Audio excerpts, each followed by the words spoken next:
Good evening, good afternoon. My name is Wayne and I'm the Irish Beer Snob. Together with my wife Janice, we do a blog based mainly on the Irish beer scene, beer food, and we do a podcast.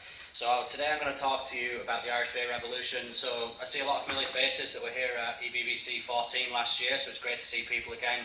And those guys that were there were actually lucky enough to experience the resurgent beer scene, and it's only going from strength to strength on a regular basis.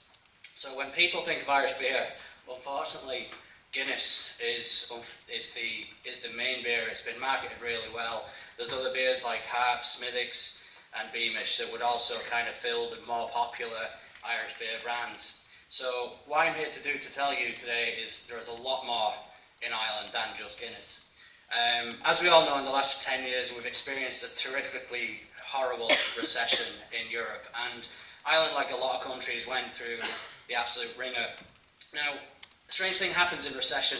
Opportunities appear, and there's a certain breed of people that will take the chance. In 2009, at the height of the recession, there was 9 physical independent breweries in Ireland with one contract brand.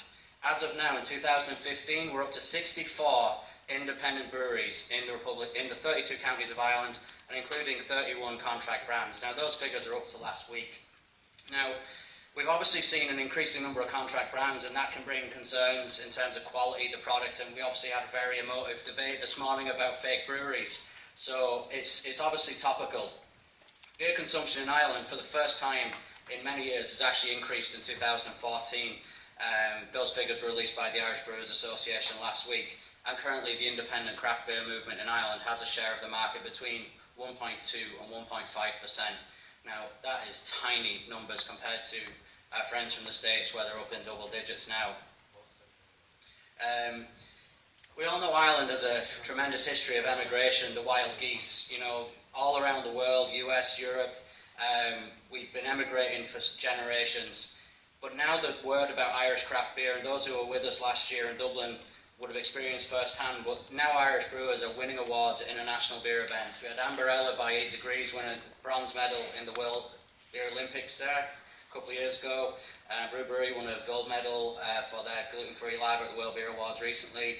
Rye River and others have all won international recognition for the quality of the beers that they're producing. So not only are we famous for our world-famous hospitality in Ireland, we're now producing world-class beer on a regular basis.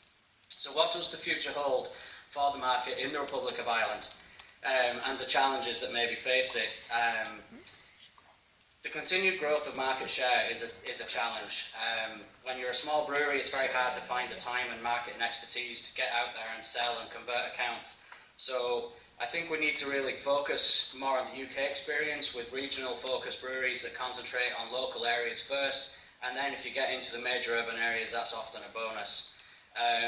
Some bloggers like myself have said that there's a little concern about the conservative nature of some of the beer styles that are being produced in Ireland at the moment.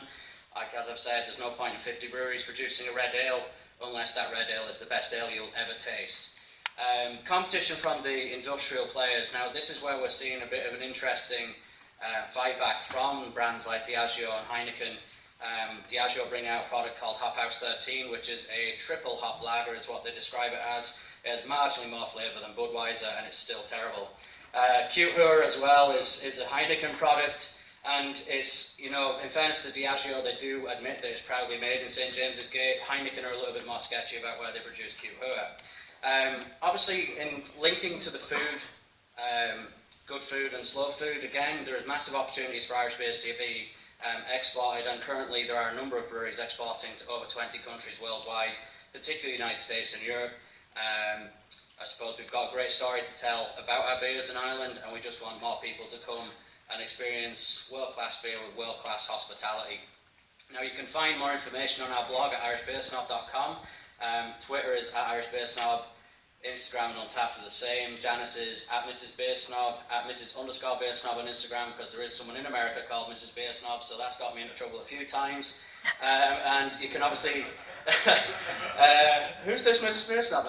And then lastly, you can subscribe to our podcast. We're having troubles with iTunes syncing the RSS at the moment, so we're hosted through Libsyn, so the address is there. So if any of you want me to get that to you, I can send you an email or a direct message. and obviously email address is irishbeersnob@gmail.com.